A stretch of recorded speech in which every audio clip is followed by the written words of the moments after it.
And welcome back to What If, Who Would Win? Welcome back to Who Would Win, the What Ifs. What if, who would win? Welcome back to Who Would Win. Now, as I said previously, after ending my Stern Ritter Who Would Wins, I said there was going to be another month of Who Would Wins. And there's going to be a couple more coming after that. Basically, the monthly Who Would Wins, I suppose. And these ideas were touring in my head for a while. I was like, where do I go?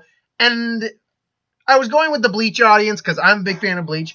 I'm also a big Magic the Gathering player. I'm a big fan of Magic the Gathering. Well, I really enjoy the lore. I like the stories a lot.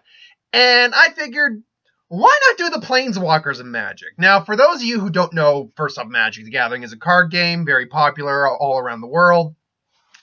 And in the game, there are characters known as Planeswalkers. Now, there is a multiverse that exists in the game where, different planes of existence or reality happens. Each set of the card game takes place on a different world, and so forth and so on. Planeswalkers are individuals who can actually transverse through these worlds. They can walk between the planes of existence into these worlds. So there's your basically, and I'll probably sum that up better as I continue to do these particular ones. But essentially, Planeswalkers are individuals who can walk through the multiverse of their respected universe. I just said multiverse, and yeah, that's a good question. Multiverse, universe. They can walk through the different planes of existence and their respective reality of gameplay. Sure. Anyway, so there are a lot of them. They're probably, actually, how many did I write down? That's a good question. I'm saving a couple of the really big ones for like the super powerful tier ones. Hold on. 1, 2, 3, 4, 5, 6, 6, 7, 8... 16. Oh yeah, there's gonna be more than the Bleach one. I'm also not doing every Planeswalker though, because there are Planeswalkers that have not received cards bar in the lore, and Planeswalkers that we've had, but they frankly have. There's a couple like is it Ral Zarek? Yeah, Ral Zarek, I think his name is the green red one from Gatecrash. For those of you who play Magic. I'm not going to be using him or like most of the commander guys. So I'm going to be using the ones that have actually been featured in stories, the ones that we kind of basically know what they do. So to start off, we're going to go with the poster boy. We're going to go with Jace Beleren, the telepath, the psychic, versus Emma Frost. Now I picked these two matchup because they're both psychics. They're both telepaths. But they also have abilities outside that. Emma Frost has her diamond form. Jace is actually quite a capable fighter in his own right. He's actually had some training in that field. But to break them down, basically, we're going to start with Emma Frost first, actually, because I have hers up. I can do Jace off the top of my head. I can do most of the Planeswalkers off the top of my head. When I go into individuals who have more in-depth abilities, a little more difficult. But Emma Frost's power is basically a telepathic ability, which is on a similar caliber to Charles Xavier, Professor X.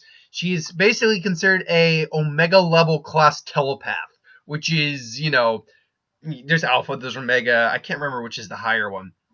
She's a telepath who can affect, people on the same power level as Professor Xavier. She's even defeated him in a psych telepathic battle before. But I mean, her main ability, like telepathic, which means she has the ability to control thoughts, read thoughts, alter perceptions, memories, projection of offensive blasts of psionic energy, causing mental pain or unconsciousness, astral projection, mind switching, brain engrain modification, mental sedation of unconscious victims, induction of mental pain by touch and limited psychometry. But I mean, first and foremost, she has, going down the list because there's a lot of bullet points here, but I should be able to sum them up pretty quick. Psionic shields, allowing her basically to make her mind immune or at least highly resistant to any form of mental intrusion, including psychic or empathic abilities, hypnosis, illusions, deception, etc. Mind readers only really hear static, while mind controllers are incapable of manipulating her or those she's shielded. So she can also remove psionic shields without too much difficulty. She said at one point Wolverine thought he'd be protected because he had level 9 psychic shields created by Xavier. She said she was a level 10, easily taken down, though removing them would leave Wolverine the equivalent of a 3-year-old child. So you got that. Telepathic and mind cloaking. Basically, she can mask her presence and the use of her abilities from being detected by other mutants and psychic entities. Those defenses can be extended to others, including rearranging mental, again, engrams of mutants or distinctive mutant thought patterns cannot be detected by Cerebro. So basically, she can mask her presence. Telepathic illusions, able to create realistic telepathic illusions and cause other people to experience events which are not actually occurring. Telepathic camouflage, able to alter the apparent physical appearance of oneself and others by altering perceptions around them. Ergo, this can go so far as to make other people believe that the camouflage people are not there, invisible. Absorbing information, can quickly process and store information by mental transfer. Download information, ability to place large amounts of information in others' minds. Astral projection, that goes without saying. Power inhibition, the ability to place psychic inhibitors in the minds of mutant adversaries to prevent them from using their powers. Pain inducement, ability to induce mental pain merely by touching the brow of the victim. Trauma healing, ability to ease a person's memories and heal mental trauma through psychic surgery. Intuitive multilingual, basically she knows how to translate languages. A mind blast, allowing her to place large amounts of information into others' minds. Mind control, the ability to control the thoughts and actions of others. Mind develop a mental link with a person. Mind possession, the ability to possess the mind of another and use that being's body. Mental paralysis, temporary paralyze someone. Sedation, sedate one's victims so that if they are already rendered unconscious, they remain so. Mind alteration, can alter basically the memories or change the personality partially or entirely. Mental amnesia, goes without saying. Mental transferal, ability to transfer through the mind of ability to transfer both the body and the mind and powers of the user into the host body should their own physical body somehow be killed. That's a pretty hacked ability in some regard. Neural jumpstart, the ability to increase the speed of neural signals to a brain and larger to increase other mutant powers to incredible levels, but the effect is only temporary. Mental detection, ability to sense the presence of other superhuman mutants within a small but yet undefined radius. Telepathic tracking, ability to sense, enable a telepath to track other sentient beings by their unique psionic emissions. Limited, though, patterns contained in the psionic portions of the spectrum, especially if those pose a threat to one's well-being. Limited, psychometry was said to possess a form of psychometric powers, but she has yet to show them, as they still contain, it could be a growth of her powerful telepathic abilities. Still doesn't tell me what psychometric is. Psionic blast can project psionic force bolts and blast waves, which can do damage on either a physical or mental level, which can affect the victim's mind so they can cause the victim pain or unconsciousness and even kill the adversary. Psionic lightning, channeling the ambient psionic energy in the air through a target having physical effect, used once against Montel or Monet. Okay, I think it's Monet. St. Craux, knocking her out, similar to psychokinesis. Telekinesis, stated to be a potent telekinetic, unintentionally levitates some utensils while facing nightmare. Telekinetic blasts and a force field. Her organic diamond form is similar to that of Colossus. She also gains a colder demeanor. Superhuman strength. She can lift the proc around, at her peak, she can lift around 2 tons. Stamina can go on for quite a long time. Durability, was able to take a blow from a young Colossus, blows from the Hulk, who was on a rampage, and blasts from a living Celestial. Lost an arm, though, because of that. Her body also is resistant to temperature extremes, withstanding cold at 320 degrees Fahrenheit, or as not as approximately 7,362 degrees Fahrenheit before her body form begins to melt. Frost is also self-sustained while transformed. No food, water, or oxygen. She also has psychic immunity. She is shown to be immune to telepathic powers in her diamond form, but in turn, she is unable to use her own telepathic powers. She does have defense training, and she is an expert tactician. So that is Emma Frost. I knew Emma Frost was powerful, but that's a lot to go on with Emma Frost. Jace is a lot simpler to sum up. Jace is also a telepath. Now, Jace, in the world of Magic, these characters use mana. Mana is the life energy. It's the energy of the world. Now, there are 5 different types of mana. There's white, black, green, red, and blue. Blue is derived from things like islands. It's representative of intellect, of cunning, of wit, of learning. That's basically what it is. So it makes sense that mind mages would draw blue mana. And for the sake of every one of these fights, we're going to basically put it in an area where they could basically be at their max, because that's only fair. But Jace's most prominent ability is the fact that he is a telepath. Now, he is able also to create very believable illusions. In fact, he's actually able to summon creatures that can do physical damage through his illusions. Illusion creatures do exist in Magic, and they can attack and hurt, but they're also very weak creatures in the sense that they can just be, like, snuffed out by targeting them on the field.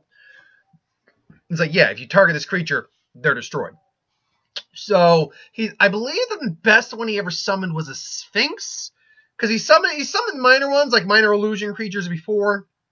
He summoned like a steam drake, which fired a blast of like hot steam that like helped boil things. And I believe a Sphinx was the maximum he ever summoned before, which a Sphinx is a very powerful individual. But again, his true power lies in his telepathy. He is among the strongest telepaths in his world, in the Magic storyline. However, the reason for that is because telepaths are actually powerful telepaths. There are normal telepaths, definitely, like minor telepaths who can read minds and stuff like that. Kind of like, oh, I can lift the thought. I got a device that lets me do that. He does it naturally. But there are very few who are extremely powerful. I can think of 2, maybe 3 off the top of my head. And one of them we're definitely going to be getting to much later down the line, because Jace got his ass handed to him by him. And we're going to go over that in a little bit as well. So, but Jace is capable of doing, he's capable of just lifting thoughts from anyone's head, just easy. He's capable of memory alteration. He's capable of sealing away memories in a way that once he sets the trigger word, he can reactivate the memories. He's also capable of doing something more or less known as mind death. He was literally,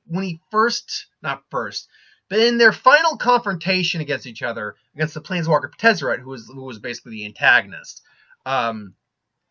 he was basically destroyed, like literally just destroyed his mind. There was nothing but I think minor base consciousness there. He was pretty much a vegetable. He made him a complete Eventually, he got his mind restored by Nicol Bolas, the dragon Planeswalker, who's pretty much the big bad at the moment, who is far more powerful than Jace is.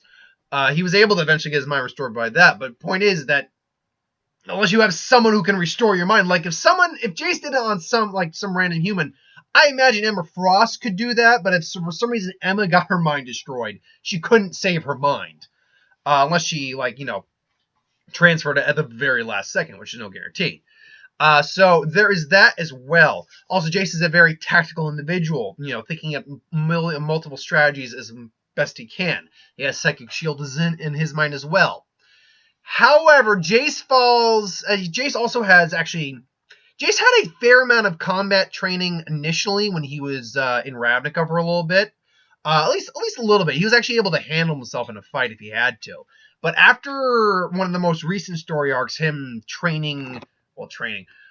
basically losing his memory and basically starting fresh as a pirate, of all things, he bulked up. He actually put some muscle on. He bulked up a bit, and he actually was able to train a bit better as a pirate. So Jace does have some combat experience to him. But Jace is not perfect either, because here's the thing. The thing about Jace is Jace's power is very, very great. He taken on Sphinxes and basically just screwed over Sphinxes, which are considerably powerful in terms of their mental state. But at least in the magical world, they are. But against actual telepaths of power, or individuals like the Eldrazi were like kind of the Cthulhu-esque beings of the world. They were they were alien beings. They did not come from any other plane. They came from the space between spaces. Basically, they were more or less extra dimensional beings. They were Cthulhu-esque, so they were kind of like cosmic horror. Jace could communicate with the big bad, who was more or less kind of the Cthulhu-esque one, but he couldn't take her on mentally. That was not happening, and he readily got his ass handed to him by Nicol Bolas, without any issue on Bolas's part whatsoever. It's like he tries to pick Bolas' brain. No, he can't get in. There it is. There's a little thing. If you wanted to get in my brain, all you had to do was ask. And then he just basically just wrecks Jace's shop. Jace had to get out of there as fast as he could, but otherwise, mind death.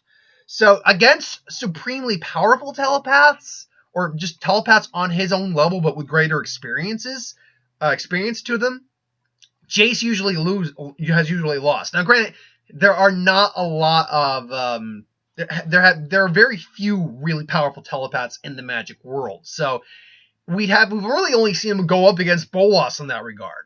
So we have no idea if he could maybe go up against another telepath and could come out on top. We just don't know that right now. For now, I'd have to say he probably would not if the telepath had more experience. But with that being said, how does this fight break down? Well, let's say Jace planeswalks to the Marvel Universe. That seems simple enough.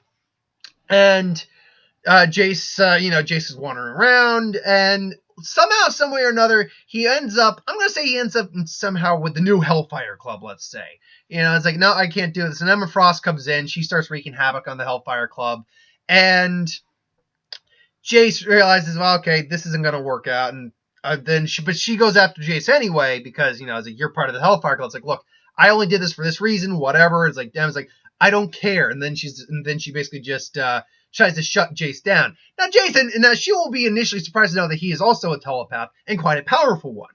So initially, Jace will be able to stop the first assault. That I don't think is a problem. Like, she's not going to give her A game in the very first, like, say, okay, I'm going to shut you down. It's like, and then he's like, whoa. It's like, no, you don't. And then he pushes her back. And yeah, it's like, whoa, okay, this guy's pretty strong, but not strong enough. So now she sees these mental barriers, and like, these are pretty nice barriers, but I can pull them down pretty easy. They're pretty much having it's going to be mostly a battle of wills is the thing. Jace, however, Jace is now coming down. Basically, all his mental barriers are coming down. He's like, well, she's really powerful. Well, when in doubt, sometimes the best defense is a good offense, and then he just bum rushes her, because I think Jace would do that. Just bum rushes her, boom, just nails her to the floor, just and that breaks her concentration. And then he just suddenly tries to basically shut her down. Unfortunately, her defenses, I think, are probably a lot stronger than his defenses.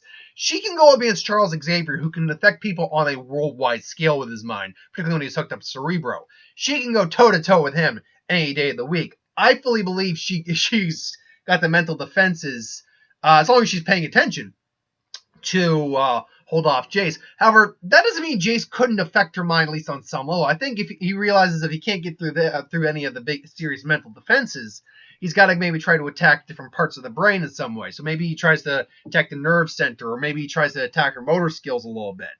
And I think maybe he'd do something like maybe she's not moving correctly. She tries to stand up. She's what? It's like, I'm not moving correctly. So now she quickly realizes what happened.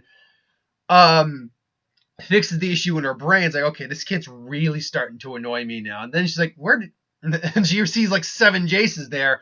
It's like, yeah, which one are we? It's like, you're that one. And then she just suddenly goes into diamond form, just boom, pimp smacks him to the back of the face. Just boom! And it's like, yeah, it's like, she's just probably like, well, man, do you think I can't see through such simple illusions? Actually, that's not quite true. And she describes, it's like, your illusions are actually quite impressive. They just have no effect on me, and just tosses him around and starts ragdolling him a bit. He's just, oh, crap. He tries to attack her mind again. He's just getting diamond like that. If you remember in first class when Xavier tried to pick Amberfrost's brain, basically he gets like, what? I can't. I haven't felt anyone like this power since Bolas. Like, Bolas? I have no idea who that is. She tries to basically just smash him again. He's able to dodge, and this time just kind of just use the momentum, smash her face into the wall.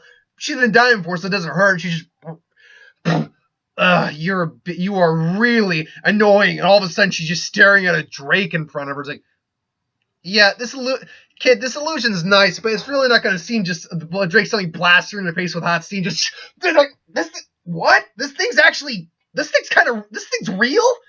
So now, granted, she can withstand temperatures far hotter than that. So it's more just really annoying to her, and probably she can feel a little bit of that. So basically, she tries to swing at the Drake, but she can't hit the Drake. The Drake's gonna keep blasting her. Jason's now kind of backed up against the wall, hiding a little bit, just you know, he's tired. He's like, jeez, this chick she's not messing around. Finally, she's just had it, drops out of diamond form, and just psychic bolts the Drakes. Boom! It's like, oh crap! Brings out all the while. It's like all the while she's like, there you are. And it's like, again, he's just being assaulted. It's like, ah! It's like, you really are annoying, don't you know that? Yeah, I hear that a lot. All of a sudden, the Sphinx comes in, bum rushes her. She doesn't see that one coming. Well, she maybe sensed it, but before she can go back up in the diamond form, or she maybe partly through, she still gets boom like that. Now she's down, but now she's hurt, but she's still like, okay, that's enough. And it's like, I've had it with you. And I've had it with you. They just go toe to toe one more time, full blast psychic energy at each other, and Jace passes out. I gotta give this fight to Emma Frost because if Jace could get her off guard, catch her off guard, I'd be more inclined to give it to Jace. If he could get her, if the majority I felt like he could catch her off guard, I'd give it to Jace. Problem is, I don't. I think he could. I don't think that's impossible, but I don't think he could catch her off guard often enough to get the majority win. Emma has already dealt with psychics, if not as strong as Jace, far stronger than Jace, particularly with like Charles Xavier or Exodus, or like she's gone up against Kid Omega. And then she's tackled with Apocalypse on occasion. She's gone up against telepaths that far outrank Jace when you really break it down. Jace is powerful, no doubt, but the problem is that a few times we've ever seen him actually go up against the telepath of either greater power or equal power, Jace has flat out lost the fight, or he's at the very least struggled considerably. Emma has not had as many issues dealing with telepaths on a similar level or stronger. Even against stronger telepaths, she still held her own pretty convincingly. Added to the fact that she has more abilities in her wheelhouse than Jace does. Not only does she have telepathy on a grand scale that does multiple things, she also has telekinetic powers. She's got a diamond form. She can create psionic energy blasts. Jace can create illusions that she can see through, so that the illusions don't help. He can summon those creatures, kind of, and they could. If they could get her out of diamond form, if he could get her out of diamond form, I fully believe those creatures would be pretty much the way he wins. Between illusions, they basically just kind of distract her. It's like, okay, seriously, these illusions aren't working, and then he brings in a creature to attack her. That's how he would win the fight. He's basically catch her off guard when she transfers back out of diamond form. And Jace is smart enough to figure that out. Problem is, she's also a pretty smart tactician. So I gotta go about 75-25. I'm gonna go about that. Yeah, 3 out of 4 times Emma Frost wins this fight pretty wholeheartedly, but I think Jace can win a solid 25% of the time because Jace is a tactician. Jace is still a very powerful telepath. He has no telekinetic abilities, unfortunately, but Jace he has those abilities to summon creatures and cast illusions and mind control others. It's just that Emma has done most of that far better than he has in the past. So I gotta go Emma on this fight. But hey, what do you think? Do you think different? Let me know. Put in the comments below. Let's have a fun little chat about it. Thanks for watching. I hope you enjoyed. Like, comment, share, subscribe. As always, you want us to review something, put in the comments below. Let us know. We'll get to it at some point. And I just wrote win, Star Wars, Superhero Magic, what if, anything I do on this channel, put that in the comments below as well. I'll get to that at some point. So who would win throughout the week? Throughout the week. Wednesday and Friday. What if on Wednesday? I'll probably see the movie Adrift tomorrow. And then this week's Ocean's 8 and then Hotel Artemis next weekend. Plus the standard box office report. I'm still wondering if I'm going to do the Star Wars video this week. Maybe, maybe not. We'll see. And anything else if I feel like doing it. So thanks for watching. Hope you enjoyed, and I'll see you folks next